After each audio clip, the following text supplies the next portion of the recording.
Terus Kau bicara pada hati setiap kami, wahyukan sesuatu buat kami pagi hari ini. Agar tidak cuma sekedar kami mendengar sebuah ceramah Tuhan, tapi kami mendengar firman-Mu sendiri Tuhan, yang berbicara pada hati setiap kami. Tuhan Roh Kudus, urapi lidah bibirku untuk menyampaikan perkataan yang penuh kuasa, yang bisa membentuk hidup mereka, menyentuh hidup kami semua di tempat ini pagi hari ini. Kami serahkan pikiran kami, roh kami, hati kami di bawah pembentukan-Mu Roh Kudus. Mari bicara pada kami. Kami tanggalkan setiap pikiran yang keras, yang meninggi, yang menentang kebenaran firman Allah. Kami hancurkan dalam nama Tuhan Yesus. Ganti pemikiran kami dengan pemikiran yang didasari firman-Mu Tuhan. Terima kasih Bapa, dalam nama Tuhan Yesus kami berdoa. Amin, amin, amin. Shalom saudara. Monitornya bisa kecilin dikit. Thank you. Gimana kabarnya? Luar biasa. Hari ini, bulan ini rencananya sebenarnya pembicara-pembicara tamu yang mengisi. Cuman hari ini jadwal pembicara yang harusnya isi kena COVID beberapa minggu yang lalu. Jadi beliau minta ganti. Jadi bulan depan beliau akan ke sini. Minggu lalu saudara diberkati dengan Pastor Semi ya. Lucu ya katanya ya. Ya, dia itu kawan saya dari lama sekali saudara. Sekarang beliau udah jadi associate pastor di GBI. Dia impresinya senang gitu loh, katanya khotbah di sini senang, katanya jemaatnya haus-haus. Amin saudara. Ada yang haus akan Tuhan di sini. Amin. Puji Tuhan. Saudara, hari ini saya terpaksa menggantikan apa yang jadwal beliau. Jadi hari ini kemarin saya hampir seminggu lebih lah pelayanan di Surabaya dan Semarang gitu ya. Jadi benar-benar baru balik kemarin dan langsung siapin hari ini. Saya tergerak ketika saya berdoa, Tuhan apa yang mau disampaikan. Saya tergerak untuk saya menyampaikan satu materi yang menurut saya penting, yaitu mengikut Kristus. Saudara, sebelum kita mau sama-sama dengar khotbah, sebelum kita mau dengar firman Tuhan, saudara, saya hari ini kita berdoa untuk yang sakit terlebih dahulu, saudara. Ada nggak di sini yang sakit di tengah-tengah kita? Yang sakit boleh angkat tangan selain Opung Gultom ya. Ada lagi yang sakit di tempat ini? Boleh lambaikan tangannya. Oke, yang sakit tetap angkat tangan tinggi. Oke. Yang sakit 1, 2, 3. Saudara 4 ya. 5. Oke. Coba yang lainnya, saudara, saya mau lihat ya, saya mau semua yang lain lihat tangan-tangan yang diangkat. Coba lihat kanan kirinya, lihat belakang ya, lihat. Nah saudara, yang sakit biar tetap duduk, tapi saya minta selain yang sakit boleh bangkit berdiri, dekat mereka yang angkat tangan, yang yuk kita mau sama-sama berdoa. Yuk kita praktekkan. Kan selama ini kalau kita di perjamuan kudus kita berkata di tangan kita ini ada kuasa untuk menyembuhkan orang sakit karena Yesus sudah memberikannya kepada kita. Betul saudara? Kalau mendoakan teman di gereja aja kita nggak berani, gimana kita doain orang di jalan? Betul nggak saudara? Gimana kita doain orang di luar sana saudara ya? Karena itu yuk deketin mereka. Tumpang tangan, di tanganmu ada kuasa untuk menyembuhkan, dan hari ini kita mau sama-sama berdoa buat mereka. Yuk saudara, tumpang tangan, berdoa buat mereka.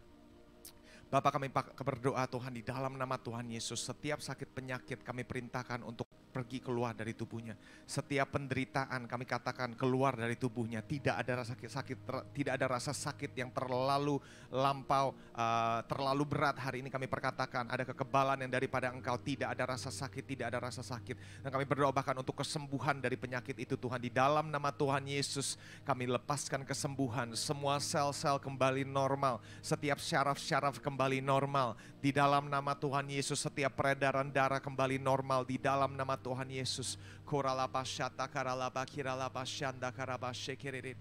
Bapak, kami percaya sakit penyakit bukan dari Engkau, bukan idemu, bukan didikanmu Tuhan. Hari ini kami usir setiap sakit penyakit yang kami tahu datangnya selalu dari iblis. Iblis, Kau lepaskan cengkramanmu dari hidupnya, Kau lepaskan cengkramanmu dalam hidupnya. Kristus sudah membayar harga untuk kesehatannya. Hari ini kami angkat perjanjian,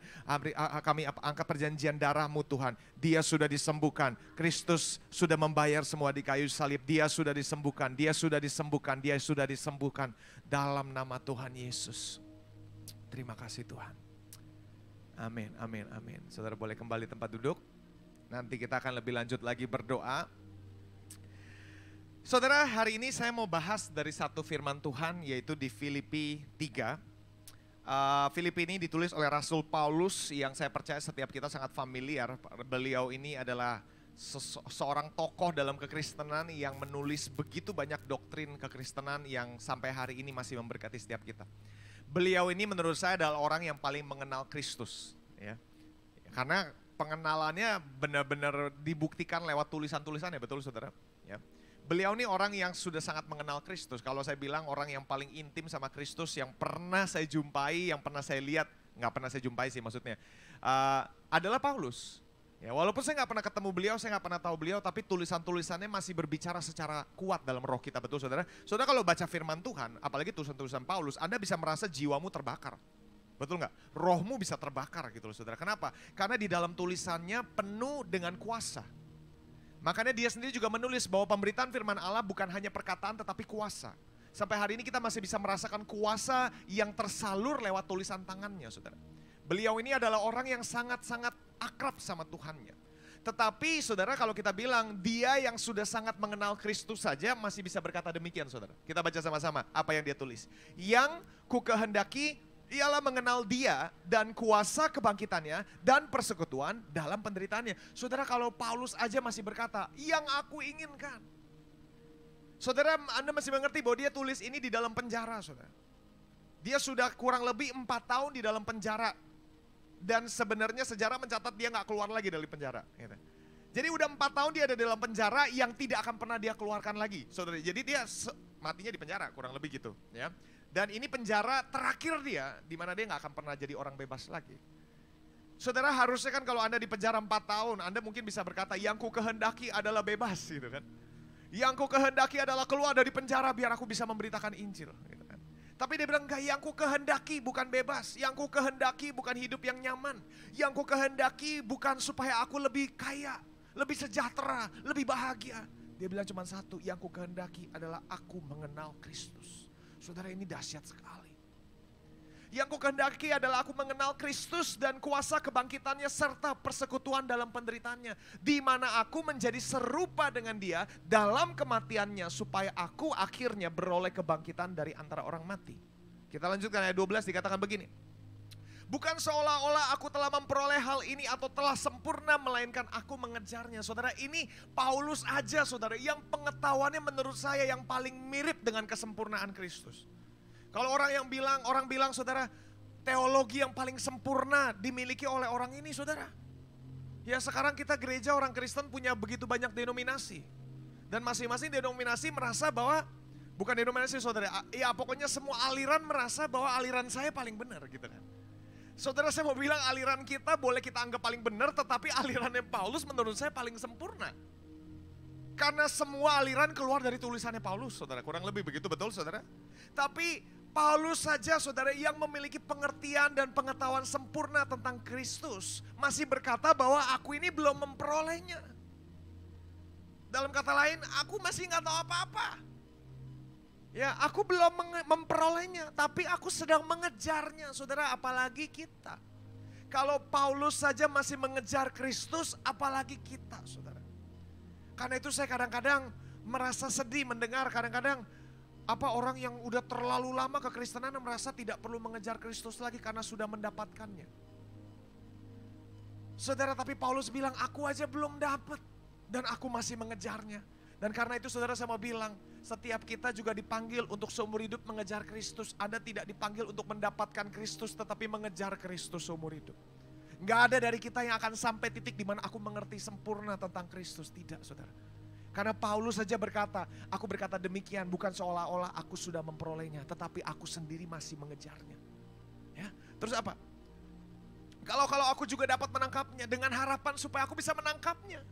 Karena aku pun telah ditangkap oleh Kristus Yesus. Saudara-saudara, aku sendiri tidak menganggap bahwa aku telah menangkapnya, diulang lagi saudara. Tetapi ini yang aku lakukan. Melupakan apa yang ada di belakangku dan mengarahkan diri kepada apa yang di hadapanku. Serta berlari-lari kepada tujuan untuk memperoleh hadiah, yaitu panggilan sorgawi dari Allah dalam Kristus Yesus. Saudara, demikian juga harusnya jadi erangan kita. Aku belum memperoleh Kristus, tetapi aku mengejar seolah-olah aku berharap bisa menangkapnya. Karena dia sudah menangkap aku katanya. Tetapi aku akan terus berlari dengan mengarahkan mataku ke depan dan melupakan apa yang di belakang. Begitu kata Paulus. Saudara, ya. Saudara, ini merupakan konsep kekristenan. Saudara, apa yang membuat kekristenan berbeda dengan agama lainnya? Banyak sih ya, kan waktu itu saya pernah bahas tentang anugerah, betul. Tetapi saudara, saya mau bilang begini, pada dasarnya agama itu adalah usaha manusia untuk mencapai Allah. Betul ya? Betul ya saudara? Semua agama kan gitu. Mau kita sebut Kristen juga oke lah, kita sebut ada orang KTP-nya Kristen. Pada esensinya, semua orang yang beragama, kenapa mereka memeluk agama itu, dan kalau mereka betul-betul serius dengan agama mereka, sebenarnya apa sih yang mereka mau capai? Pengenalan akan Allah, kan kurang lebih gitu kan. Mereka pengen mencapai Allah. Agama apapun saudara sebut semua merek agama. Pada dasarnya agama adalah usaha yang manusia bisa lakukan supaya dekat kepada Allah. Tapi kekristenan yang sesungguhnya, makanya saya selalu bilang bahwa kekristenan itu sebenarnya bukan agama. Karena agama kan usaha manusia mencapai Allah. Sedangkan kekristenan berkata bahwa tidak ada manusia bisa mencapai Allah. Jadi Kristen ini beda. Kalau Kristen sama aja berarti kamu bukan Kristen. Kristen sama aja lah sama semua agama. Saya masih ingat waktu itu saya pernah ketemu satu orang. Saya Kristen juga, tapi saya juga nyembah patung gitu kan. Karena samalah semua agama mirip-mirip. Tidak bisa begitu teman gitu kan. Karena nggak begitu saudara. Kalau Anda benar-benar menjadi orang Kristen, Anda akan sadar bahwa Kristen beda. Kenapa? Yang diajarkan bukan tentang manusia mencapai Allah, tapi Allah yang mencapai manusia. Saudara, bukan tentang manusia yang berusaha mendekati Allah, tetapi Allah yang berusaha terus-menerus memenangkan hatimu. Allah itu begitu mengasihi dan mencintai Anda sampai dia terus mau menangkan hatimu, saudara. Seperti seorang pria yang sedang mencoba meraih hati perempuannya, betul gak saudara? Kamu ini kan mempelai Kristus, dan dia adalah mempelai yang senantiasa terus mengejar Anda, saudara. Ini kekristenan. Bukan tentang usaha mencapai Allah, tetapi Kristus yang mencapai manusia. Pada dasarnya semua agama punya pemikiran sama. Bahwa kita harus menjadi orang yang baik, ya kan? Jadi manusia pada dasarnya agama itu adalah kita manusia punya gambaran jadi orang baik tuh bagaimana? Supaya apa? Supaya diperkenan Allah. Dapat berkat dari Allah gitu kan, kurang lebih gitu kan. Dapat perkenanan dari Allah gitu kan, kurang lebih semuanya kan gitu. Ya gue harus baik, gue harus banyak doa, gue harus banyak baca Alkitab, gue harus rajin ibadah supaya dapat berkah.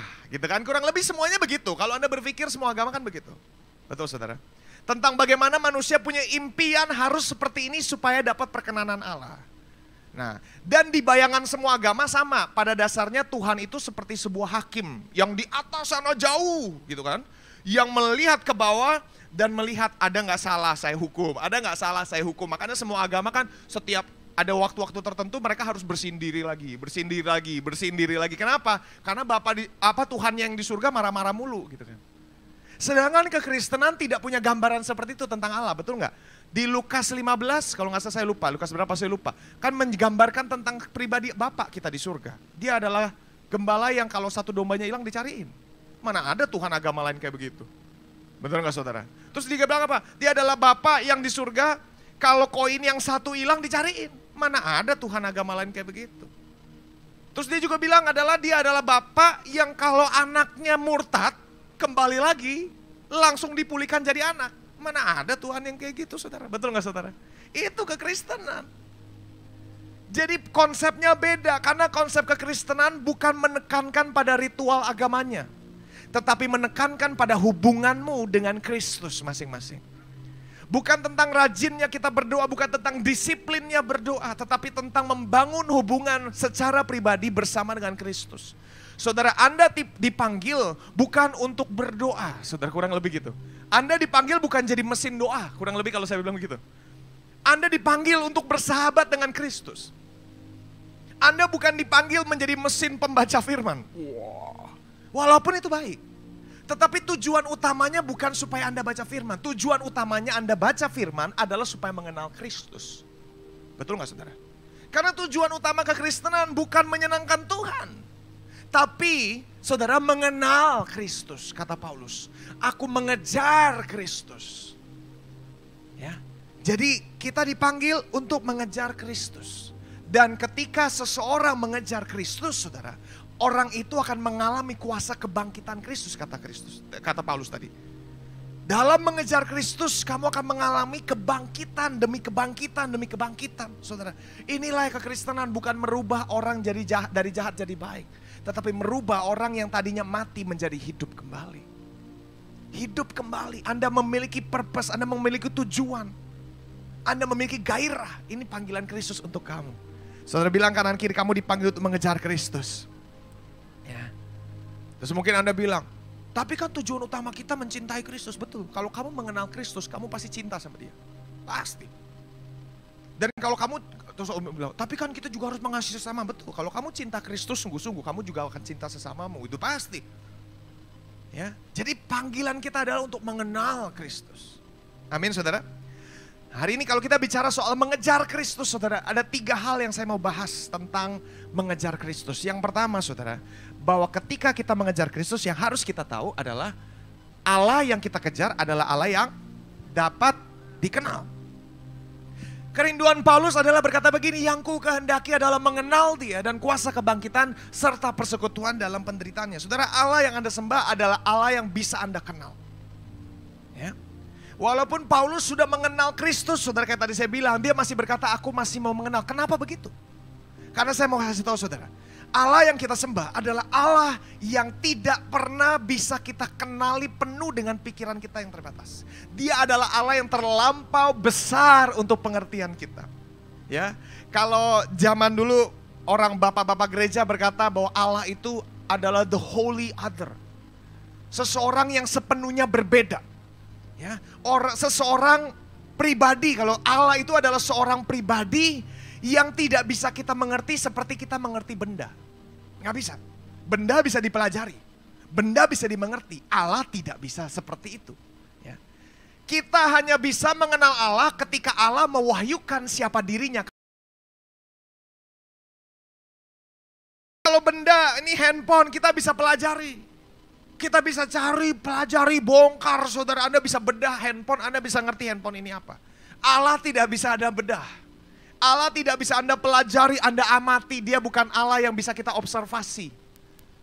Dia bukan bahan penelitian, saudara. Dalam mengerti Allah, kalau kita belajar teologi, mereka selalu berkata begini, Allah itu bukan objek, dia selalu subjek.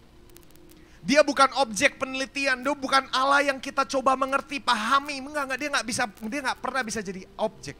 Kita yang objeknya. Allah selalu adalah subjek, dan kalau kita manusia mau mengerti Allah, satu-satunya jalan adalah dengan Allah sendiri yang mewahyukan kepada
Saudara, kadang-kadang gitu kan saudara.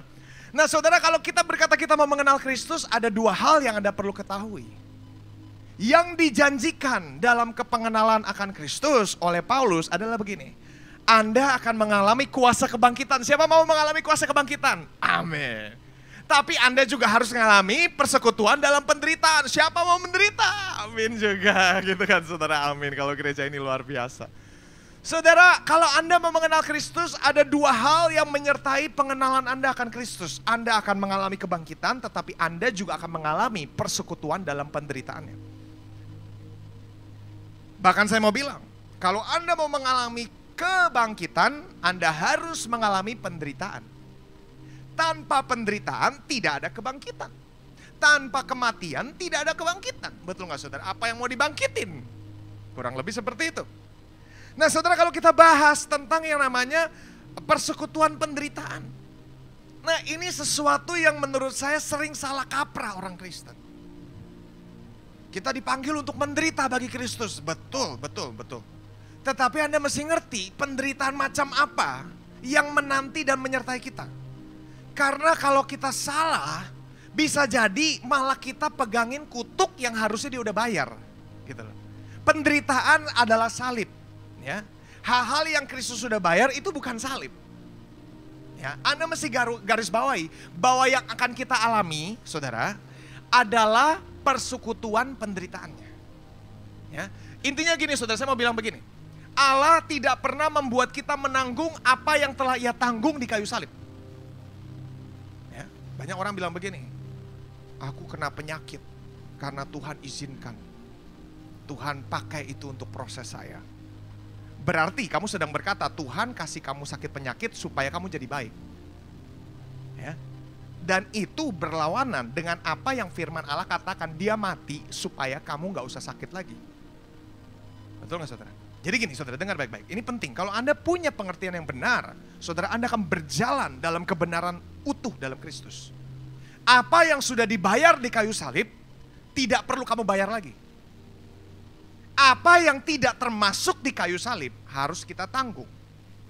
Saudara, apa yang sudah termasuk di kayu salib? Yesus jelas bilang, sakit penyakitmu ditanggung di kayu salib. Jadi sakit penyakit bukan Allah yang kasih. Sakit penyakit bukan cara Allah supaya kamu bertobat. Kalau memang manusia bisa bertobat dengan sakit penyakit, semua manusia aja dibikin sakit. Buktinya COVID merebak aja nggak semuanya bertobat. Yang keras mah tetap keras kan. Karena sakit penyakit memang bukan dari hati Allah. Itu rancangan si jahat.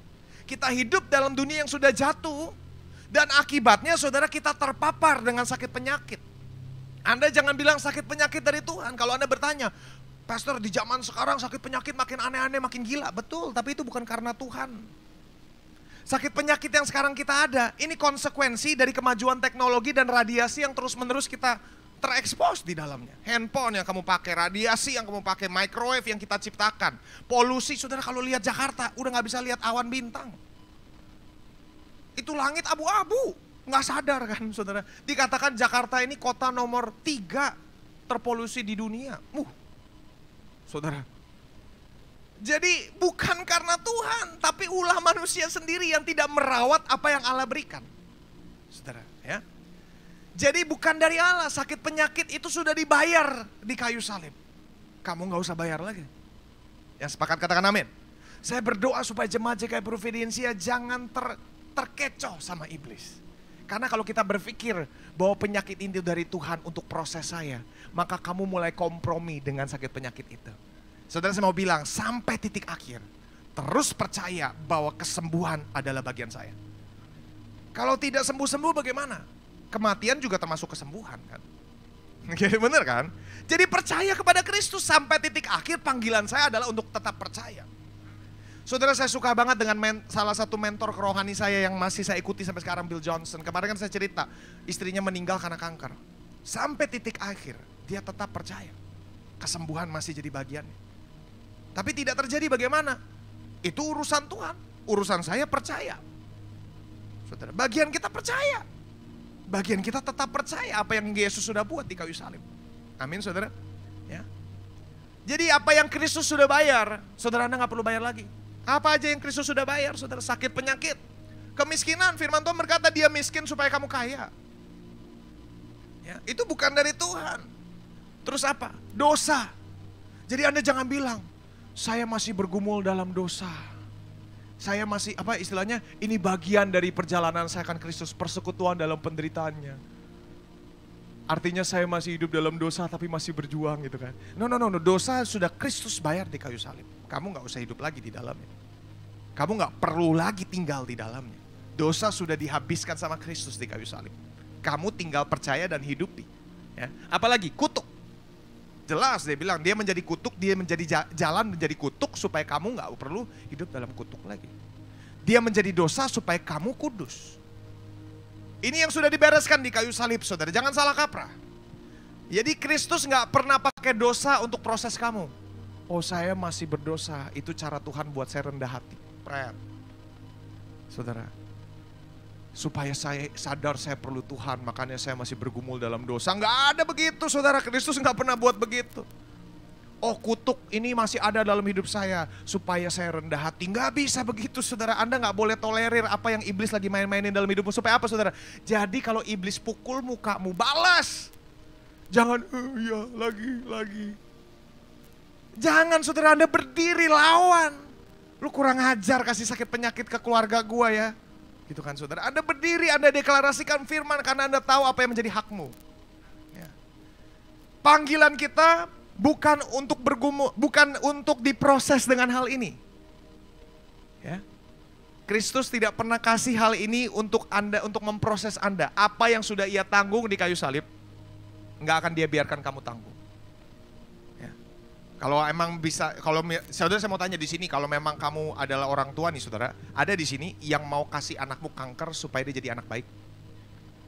Nggak ada kan? Berarti kamu pikir kamu lebih baik dari Tuhan? Ya toh? Kadang-kadang kita pikir Tuhan kasih kanker supaya ini. Lah kamu aja nggak mungkin kasih, berarti kamu lebih baik dari Tuhan dong. Ya, kalau kamu aja yang baik, firman Tuhan berkata, kalau kamu aja yang jahat tahu memberikan yang baik kepada anaknya, apalagi Bapamu di surga. Ya nggak mungkin dia kasih yang jahat kepada anaknya, saudara. Mengerti ya? Tapi betul, di dalam Kristus ada yang namanya salib. Persekutuan dalam penderitaannya. Ada yang harus kita pikul. Tapi bukan ini. Lalu apa saja? Anda mesti perhatikan, ditulis adalah persekutuan penderitaannya. Apa saja yang termasuk persekutuan penderitaannya, saudara? Penolakan. Aniaya. Saudara masih ingat Kristus ditolak. Ya. Jadi kalau di sini Anda merasa tertolak, Kristus juga alami tertolak. Jadi jangan bilang saya tertolak, saya ditolak. Kristus juga ditolak. Saudara, saya takut ditolak, Kristus juga ditolak. Tapi itu adalah panggilan, kalau kamu mau jadi Kristen, kamu harus mau ditolak. Saudara, jangan takut ditolak. Kamu dipanggil untuk ditolak, kurang lebih gitu saudara. Kalau Anda berkata, aku mau mengejar Kristus, Anda harus siap ditolak. Anda harus siap lagi, apalagi dianiaya, dicemooh, dianggap rendah, dianggap remeh. Betul nggak? Siapa di sini orang Kristen pernah ngalami begini? Pernah kan? Itu bagian dari panggilanmu. Terus apa lagi? Dikhianati, siapa pernah dikhianati? Difitnah. Betul saudara? Itu panggilan kekristenan. Terus apa? Disalahpahami, siapa pernah disalahpahami? Amin, betul saudara? Itu apa? Itu bagian dari panggilanmu. Jadi kalau dibilang kita dipanggil untuk mengikut Kristus, untuk bergumul dalam persekutuan penderitaannya, ya ini semua bagian kita. Jadi kalau Anda diproses, dikhianati, saudara, difitnah, dicemooh, dianiaya, ditolak, saudara, belajar kasih nastar balik ke dia gitu kan. Bersyukur. Bersyukur itu adalah jalan bahwa sekarang saya menjadi milik Kristus. Karena hidup saya sebagai murid Kristus pasti mengalami apa yang namanya disebut persekutuan penderitaan Kristus. Betul gak saudara? Nah kadang-kadang kita kalau ngelihat ini bisa kita bilang, gila mahal banget ya ikut Kristus. Memang saudara mahal. Keselamatan gratis, mengikut Kristus mahal. Ya, mahal. Tapi saudara saya mau bilang, Anda jangan ketipu. Karena iblis ini suka ngomong begini, saudara, ada satu ayat yang saya pengen kita baca. Dikatakan di Bilangan 11 ayat 5 begini. Kita teringat, saudara masih ingat bangsa Israel ketika keluar dari Mesir? Ya, terus ngalamin padang gurun, ngalamin proses persekutuan penderitaan lah kalau saya sebut ya. Begitu ngalamin kesusahan, ngomongnya begini. Kita teringat kepada ikan yang kita makan di Mesir dengan tidak bayar apa-apa. Mentimun, semangka, bawang pre, bawang merah, bawang putih. Hebat gitu kan. Saudara dia bilang, ini bawang merah, bawang putih, gue gak bayar apa-apa. Bener gak bayar apa-apa? Bayar gak saudara? Bayar. 400 tahun perbudakan gimana gak bayar? Memang gratis tapi lu budak kan gitu kan. Tapi saudara-saudara perhatikan, ini trik iblis. Yang mereka ingat, itu dulu gratis, kenapa sekarang mahal ikut Tuhan, ya kan? Kan selalu gitu. Dulu gua gratis, kenapa sekarang susah mau cari makan? Tiap hari gua makan mana, gitu kan? Ini susah hidup gua sekarang. Dulu gua hidup gratis, dulu gua hidup enak. Saudara pernah nggak sih Anda ikut Kristus? Pernah nggak setidaknya nih kalau mau jujur, pernah berpikir gitu sekali? Pernah dong? Dulu kayaknya gue nonton porno bebas-bebas aja. Kenapa sekarang susah banget sih gue masih menderita gitu kan? Menahan nafsu gitu kan? Dulu gue mau pakai uang gue untuk apa aja bebas rasanya. Sekarang kenapa sih gue harus perpuluhan? Kenapa sih gue harus nabur? Kenapa sih itu persembahan kolektor gitu kan? Kita marah-marah. Ini saudara perhatikan, ini jebakan iblis. Apa yang iblis sedang melakukan? Iblis mau Anda lihat bahwa mengikut Kristus mahal. Sementara mengikut iblis gratis. Yang dia mau lihat kan gitu, gratis lo ikut iblis tuh gratis. Kan yang dipromoin gitu kan, gratis, gratis. Ya kan? Saudara pernah ada cerita kan katanya kalau neraka bikin iklan keren-keren. Yang dipajang gadis-gadis seksi, cantik-cantik gitu kan. Ya karena ujung-ujungnya masuk ke neraka gitu kan saudara. Nah saudara, iblis selalu mau kasih Anda lihat bahwa mengikut dia lebih nyaman, lebih enak, lebih nikmat. Dan gratis, kan kita suka yang gratis, betul gak saudara? Tapi saya mau bilang, saudara Anda jangan ketipu, mana ada sih di dunia ini yang gratis? Betul gak saudara? Anda pikir gratis ikut iblis, oh saudara hitung baik-baik. Saudara mau hidup sukses ada harganya gak? Ada harganya, Anda harus kerja keras. Capek gak? Capek. Tapi saudara saya mau bilang, hidup nyantai-nyantai ada harganya gak? Ada juga. Kerja keras ada harganya, sukses ada harganya, kerja keras. Hidup nyantai-nyantai kayaknya gratis kan? Tapi ada harganya, dibayarnya nanti. Betul gak saudara di belakang? Hidup dengan budget yang baik, keuangan budget yang baik. Harga berharga, maksudnya ada harganya gak? Ada, susah untuk hidup di bawah budget. Pengennya kan beli nasi kuning, beli ini lagi, beli ini. Bukan, saudara hidup di bawah budget susah gak? Susah. Karena berasanya bayar sesuatu kan, gitu kan. Susah untuk nahan nafsu mau jajan gitu kan. Tapi Anda pikir hidup foya-foya gak ada harganya? Oh ada. Anda akan hidup dalam utang demi utang gitu kan. Utang kayaknya gratis, kayaknya. Karena langsung dapat. Tapi Anda bayar kan ujungnya berserta dengan bunga-bunganya. Iblis tuh memang gitu, pinter dia. Lah kita udah tahu masih suka aja dibohongin sama iblis gitu kan saudara. Apalagi saudara. Menghidupi kehidupan impianmu ada bayarnya gak? Ada bayarnya. Kehidupan ideal yang Anda inginkan bersama dengan Tuhan, dekat dengan Tuhan ada harganya gak? Ada, Anda harus bangun pagi, berdoa, baca firman, jelas. Tapi hidup gak mengenal Kristus ada harganya gak? Ada, Anda bayar nanti saudara. Ya. Hidup menjadi seorang pengambil resiko ada harganya gak? Ada. Tapi hidup dalam ketakutan juga ada harganya. Saudara hidup dalam ketaatan ada harganya gak? Ada dan gak enak. Betul gak? Tapi hidup dalam pemberontakan juga ada harganya saudara saya mau bilang. Ya. Setiap pagi bangun pagi terus kerjakan dari pagi saudara ada harganya gak? Ada. Tapi hidup semaumu juga ada harganya saudara. Ya. Hidup dengan memberikan perpuluhan ada harganya gak? Ada. Tetapi hidup dari keserakahan juga ada harganya saudara. Hidup sebagai pelayan ada harganya gak? Ada, gak enak. Dianggap rendah, betul gak saudara? Tapi hidup dalam keegoisan juga ada harganya. Ya. Hidup dalam kerendahan hati ada harganya gak? Ada. Tapi hidup dalam kesombongan juga ada harganya. Jadi saudara saya mau bilang, timbang baik-baik kehidupan apa yang kamu mau bayar harganya. Karena semuanya ada harga yang kamu bayar. Jadi saudara, ini berkaca dari saya, hitung baik-baik. Ya, hitung baik-baik. Jangan kita sembrono dengan hidup yang kita hidupi. Kelihatannya nikmat ikut iblis. Kelihatannya kayak gak bayar apa-apa, tapi kamu akan bayar di akhirnya. Dan saudara saya mau bilang, ikut Kristus selalu jauh lebih untung. Jauh lebih untung. Memang mahal, betul. Tapi nggak ikut Kristus lebih mahal. Kamu jangan ketepu, saudara. Zaman sekarang kan usaha aneh-aneh gitu kan. Saya rasa belajarnya dari iblis tuh yang nipu-nipu. Karena pinter banget dia nipunya. Kelihatannya ikut, kelihatannya nikmat, kelihatannya gratis, bayarnya di belakang. Ya, saudara. Saya mau bilang, saudara, putuskan hari ini, kalau kamu ikut Kristus, benar-benar totalitas ikut Kristus, lebih untung. Lebih untung. Daripada kamu ikut Kristus setengah-setengah. Saudara. Ujung-ujungnya rugi. Saudara. Ujung-ujungnya rugi. Nggak dapat kenikmatan, juga nggak dapat berkat. Ya kan saya bilang, orang zaman dulu bilang mendingan jangan hidup di tengah-tengah. Panas-panas sekalian, dingin-dingin sekalian gitu kan. Jangan suam-suam kuku. Jangan sebagian mau ikut Tuhan, tapi sebagian ikut iblis. Saudara, Anda tersiksa batinnya dan ujungnya nggak dapat apa-apa gitu kan. Nah saudara putuskan, harga apa yang mau kamu bayar, ikut Kristus atau ikut daging. Itu yang kita harus putuskan, itu yang pertama. Ya, Anda perlu tahu harganya. Yang kedua, dalam mengejar Kristus kita harus tahu bahwa masa lalu kita bukan kalimat terakhir. Saudara, Paulus berkata begini, saudara-saudara, aku sendiri telah menganggap bahwa aku tidak menganggap bahwa aku telah menangkap Kristus, tapi ini yang kulakukan, melupakan apa yang telah di belakang dan mengarahkan diri kepada apa yang di hadapanku.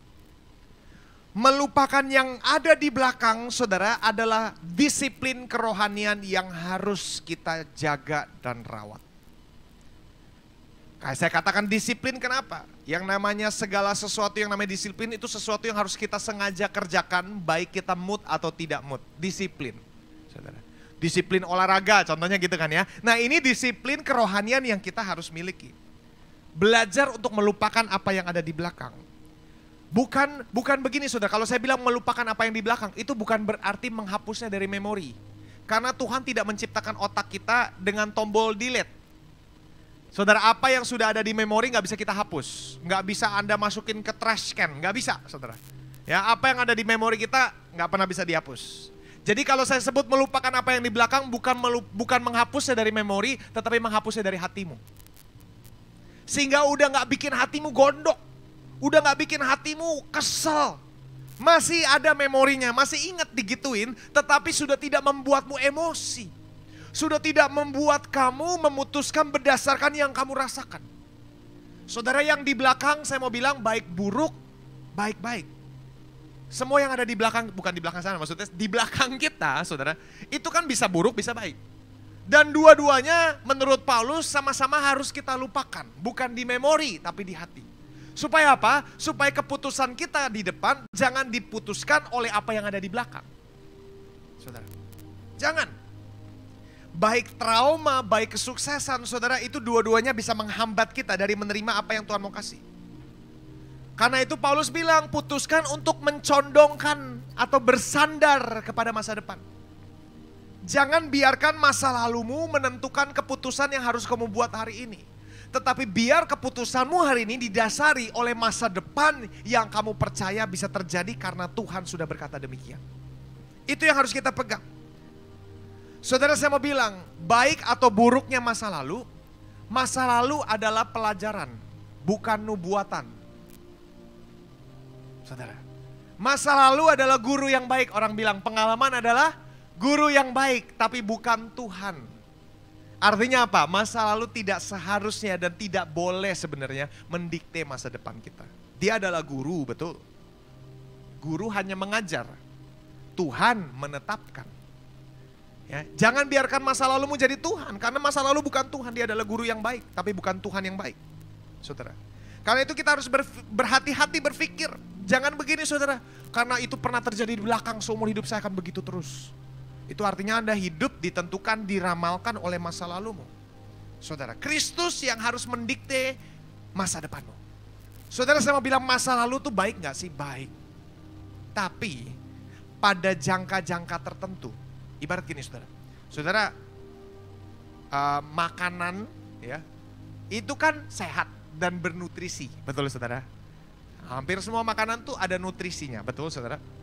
Tapi kalau makanan sudah expired, ya, Anda makan sudah tidak lagi membawa nutrisi. Orang bilang kalau expired masih bisa dimakan kalau beberapa hari, betul, tapi udah gak ada nutrisinya. Saudara ngerti ya? Betul, memang masih disebesin makan. Tapi udah gak ada nutrisinya. Bahkan kalau lebih lama lagi expirednya, bukan cuma tidak ada nutrisi, tetapi bahkan harmful. Tetapi bahkan berbahaya untuk dikonsumsi. Betul gak saudara? Demikian juga masa lalu. Masa lalu bisa membawa berkat. Betul. Sampai jangka waktu tertentu. Tapi saya mau bilang sama seperti makanan, masa lalu juga ada kadaluarsanya. Kalau masa lalu masih jadi sebuah hal yang kamu kenang-kenang terus, saudara, sudah tidak ada lagi nutrisi yang bisa kamu serap dari masa lalu itu. Sudah saatnya dilepaskan. Ya. Sudah saatnya dilepaskan. Ya, buat Anda yang masih single, mantan-mantanmu ada kadaluarsanya, jangan diingat terus. Ada kadaluarsanya, saudara. Awal-awal mengenang masih oke, lama-lama dikenang terus, Anda gila, saudara. Setuju gak saudara? Yang setuju katakan amin. Amin. Jadi semua masa lalu ada kadaluarsanya. Kegagalanmu dalam bisnis bisa jadi pelajaran buat kita, betul? Betul. Tapi kalau terus terjebak dalam kegagalan bisnis, kamu gak akan mulai-mulai yang baru. Karena apa yang tadinya baik untuk pembelajaran makin lama, makin menggerogoti jiwamu kalau tidak kamu lepaskan. Jadi saudara, kita perlu belajar seni untuk melupakan yang ada di belakang. Tutup. Yang di belakang ya sudah yang di belakang. Tetapi saya tidak hidup yang ada di belakang. Baik penyesalan, kekecewaan, harusnya begini nih, aduh harusnya begini. Udah tutup. Sekarang kita ngomongin masa depan.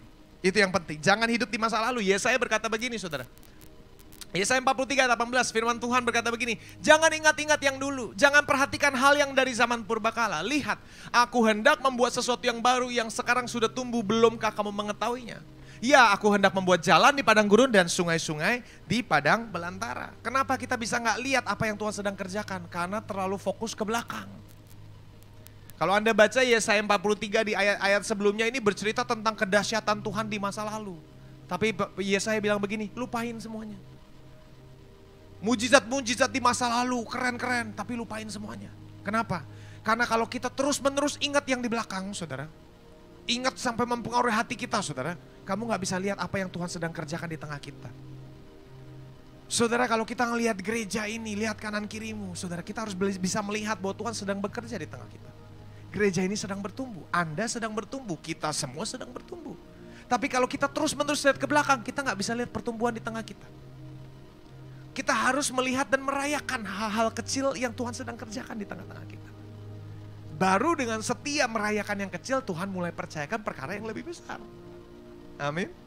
Jangan melulu melihat apa yang kurang, saudara. Dari hidup kita, dalam semua aspek hidup kita. Mulai melihat apa yang sedang Kristus kerjakan dan kita rayakan itu. Dengan begitu Anda jadi orang yang lebih bersuka cita. Tapi kalau Anda melulu lihat yang kurang, saudara, jelas Anda jadi orang pemarah. Ya, dan itu tidak membawa sukacita. Amin, saudara. Ya, mengerti katakan amin. Ya, itu yang kedua. Yang terakhir. Oh, ya. Saudara, saya mau bilang, kalau Anda mengikut Kristus, saudara Anda mesti sadar bahwa masa depanmu, sama-sama katakan masa depan saya cerah. Nah, saudara mengeluarkan statement seperti ini setelah melewati 2 tahun pandemi sebenarnya gak mudah. Apalagi ditambah dengan BBM yang udah mau naik bentar lagi. Panik kita. Udah mahalnya minta ampun, memang saya aja udah pusing banget nih, mahal banget gitu saudara. Subsidi mau ditarik, aduh saudara. Tapi saudara saya mau bilang, kalau Anda ikut Kristus, sesusah apapun zaman yang sedang kamu lewati saudara, masa depan orang yang percaya kepadanya tetap cerah. Tetap cerah. Itu janji Allah, bukan janji saya. Itu janji Allah, saudara. Rancangan Allah yang ada padaku mengenai kamu adalah rancangan yang membawa damai sejahtera, penuh pengharapan. Karena itu saudara, kita dipanggil untuk menjadi a people of hope. Orang-orang yang punya pengharapan. Kita adalah orang-orang masa depan. Kita adalah orang-orang yang penuh pengharapan. Saudara, Paulus menulis ini, saudara, dikatakan begini, aku mengarahkan diri kepada apa yang di depan. Dalam arti gini, Paulus masih bersemangat ngelihat hari besok, padahal dia nggak tahu bahwa dia nggak akan keluar lagi dari penjara. Tapi sekalipun dia tahu dia nggak akan keluar dari penjara, dia tetap berharap yang terbaik ada di depan dia. Saudara, kalau saya jadi Paulus, saya akan berpikir, dulu gue enak ya. Pas masih bebas, harusnya gue kerja lebih banyak. Pas masih bebas harusnya gue khotbah lebih banyak, pelayanan lebih banyak. Betul gak saudara? Kalau saya jadi Paulus, saya akan ingat-ingat masa lalu terus. Tapi Paulus bilang, lupakan apa yang ada di belakang. Dulu pas saya masih hidup bebas, saya senang. Tapi sekarang saya mencondongkan diri, saya berharap kepada masa depan. Karena saya percaya sesulit-sulitnya zaman sekarang yang sedang saya hadapi, masa depan saya lebih baik dari masa lalu saya. Saudara, ini harus jadi moto kita orang Kristen. Susah gak zaman yang kita lewati sekarang? Susah. Susah saudara. Ya karena udah susah, jangan tambah dengerin pesan akhir zaman terus, stres. Saudara, stres. Kalau sekarang udah susah, saudara berpikir tentang masa depan. Kalau aku ikut Tuhan, masa depanku tetap yang terbaik ada di depan. Saudara, Paulus ini di penjara loh saudara. Tapi karena dia berpikir tentang masa depan, saudara, saya mau kasih tahu. Melalui penjara ini saudara, dia tulis surat-suratnya. Dia tulis surat apa? Dia tulis surat Filemon, Tesalonika, Kolose, Efesus, Timotius, Titus, dan kemungkinan besar juga Ibrani. Dia yang tulis semua. Dari penjara ini. Kenapa dia bisa tulis yang terbaik mahakaryanya Paulus ditulis di penjara? Karena dia mencondongkan diri ke masa depan. Dia bilang bahwa karir pelayananku yang terbaik ada di dalam penjara, bukan di luar penjara. Dan karena dia percaya demikian, penjara menjadi tempat paling produktif buat Paulus. Betul saudara. Saudara, saya mau bilang, zamanmu sekarang, masamu sekarang bisa jadi masa yang paling produktif atau tidak, bergantung sama apa yang kita percaya. Paulus berkata, penjara akan jadi masa paling produktif buat saya. Dia tulis karya yang sampai hari ini masih dipelajari kita di dalam penjara. Saudara, saya kasih sebuah riset penelitian yang menarik. Saudara, saya tanya nih saudara, menurut anda, ini santai ya saudara, saya tanya-tanya nih. Menurut anda, nggak ada salah, nggak ada benar, tapi coba jawab. Menurut anda, usia paling produktif manusia tuh usia berapa? 40? 30? 30-40 rata-rata sepakat ya? Saudara, secara riset membuktikan, jurnal Britania Baru menemukan bahwa dekade yang paling produktif dalam hidup seorang manusia, siap? Saudara siap dengar? Adalah di usia 60-70 tahun. Usia 60-70 tahun adalah masa di mana orang paling produktif. Tapi Anda berkata begini, ya, yang kedua paling produktif adalah berapa saudara? Yang paling pertama kan 60-70 tahun. Yang kedua adalah 70-80. Yang ketiga adalah 50-60. Jadi saudara, usia 50-80 adalah usia emas manusia sebenarnya. Enggak percaya kan? Tapi Anda pikir gini, enggak, kan usia paling produktif 20-30. Saudara, saya kasih tahu, usia 20-30 Anda bukan produktif, Anda sibuk. Sibuk buat ini, sibuk bikin proyek ini, sibuk bikin ini, tapi nggak ada satupun yang produktif sesuai panggilanmu. Cuman sibuk, kelihatannya nggak ada waktu, gitu kan? Semuanya bangun karir, tapi ujung-ujungnya karirnya nggak ada yang kepegang. Makanya dibilang usia produktif bukan 20-30, karena usia 20-30 kita ini sibuk ngerjain semuanya sampai nggak ada waktu. Usia 60-70 bukan cuman produktif dalam karir, tapi Anda produktif sebagai manusia. Anda jadi orang yang lebih berdampak buat sekelilingmu. Anda jadi orang yang lebih peduli pada keluarga. Anda jadi lebih peduli pada sekelilingmu usia 60-70 tahun. Usia 23 kita ini sibuk pada sesuatu yang gak jelas sebenarnya.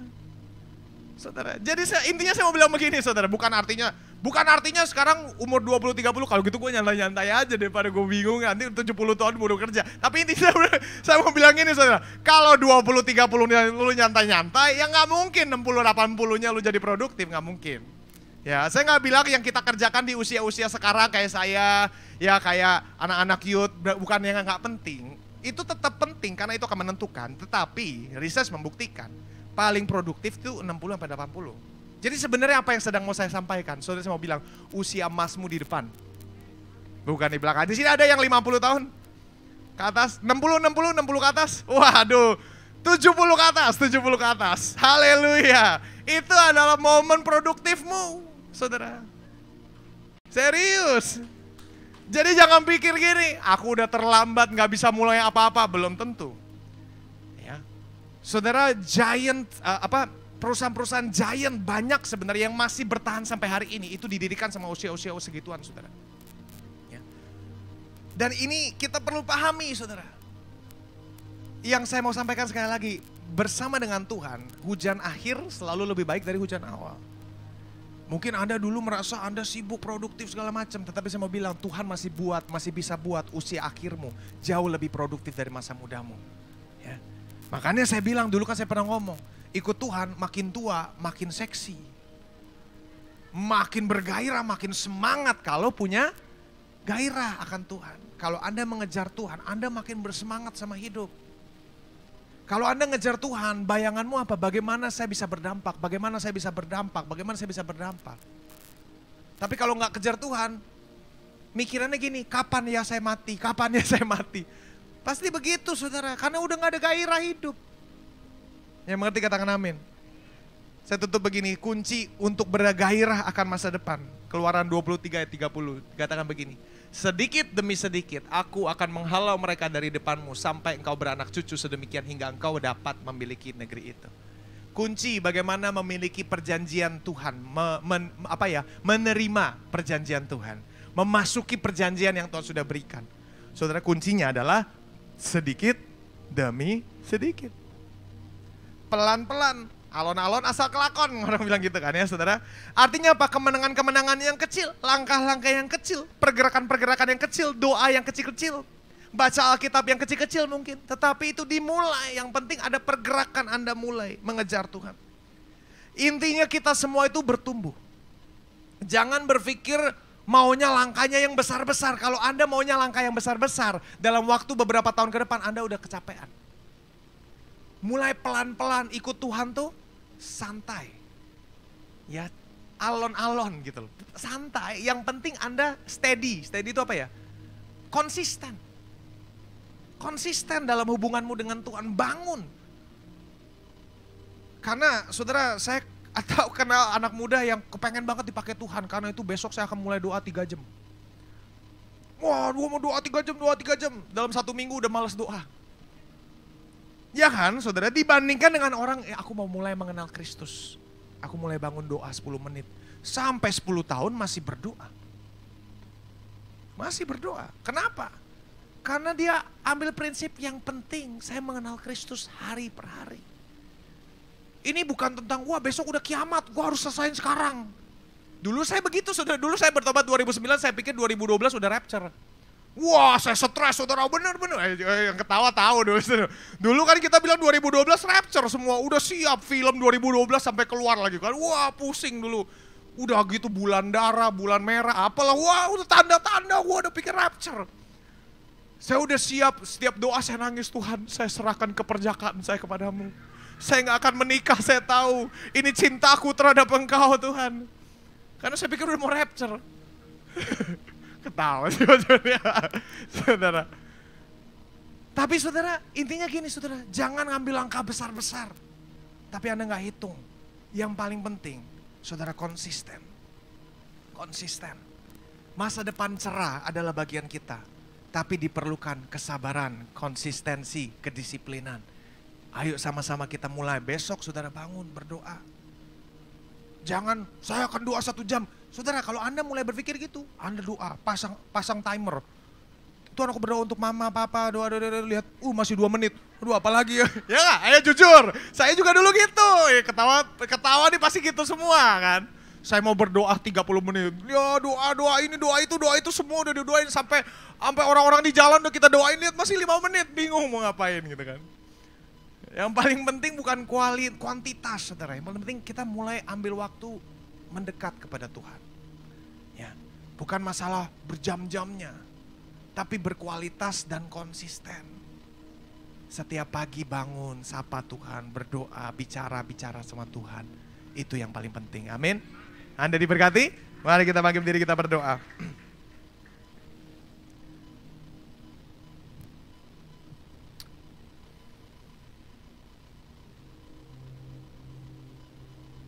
Terima kasih Tuhan. Kami buka hati kami dan hari ini Tuhan kami putuskan untuk ikut Engkau. Kami putuskan untuk ikut Kristus.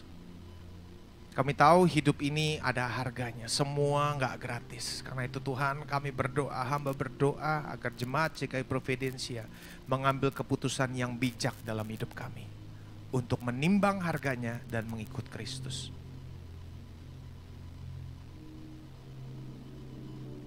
Terima kasih Tuhan. Mari saudara angkat tanganmu. Yang mau memutuskan ikut Kristus, angkat tangan tinggi-tinggi. Biar ini jadi saksi antara kamu dan Tuhan. Hidupku milik-Mu Tuhan. Masa tuaku, masa mudaku milik-Mu Tuhan.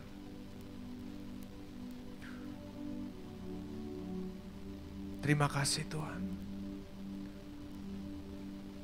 Terima kasih Tuhan. Terima kasih Tuhan.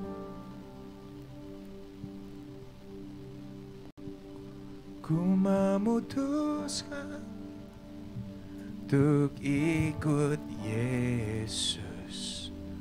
Ku memutuskan untuk ikut Yesus. Ku memutuskan untuk ikut Yesus. Ku tak ingkar. Ku tak ingat.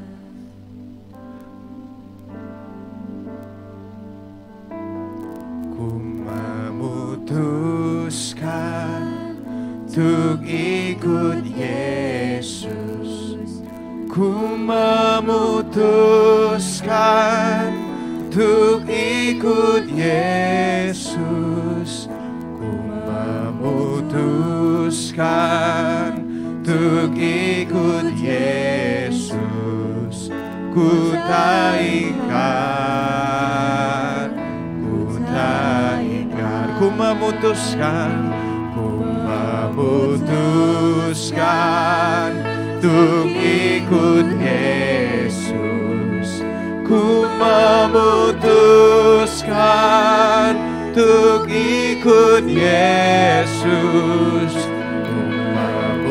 Memutuskan untuk ikut Yesus. Ku tak ingkar. Ku tak ingkar. Bapak, kami berdoa sekali lagi, kuatkan komitmen kami. Kami berdoa supaya kami Tuhan mulai bergerak mengarah kepada Engkau. Mencondongkan diri kami kepada pengharapan akan masa depan. Kami ikut Engkau Tuhan. Dan kami tahu Engkau akan pelihara kami. Kristus akan pelihara kami. Kristus akan pelihara kami. Terima kasih Tuhan. Kami serahkan hidup kami, masa depan kami ke dalam tangan-Mu. Biar komitmen kami Tuhan Kau aliri dengan kuasa anugerah untuk memampukan kami berjalan dalam komitmen yang sudah kami ambil. Terima kasih Bapa. Aku lepaskan berkat yang terbaik untuk jemaat GKI Providensia agar kami makin bertumbuh kuat dalam kekristenan kami. Dalam nama Yesus kami berdoa. Amin, amin, amin.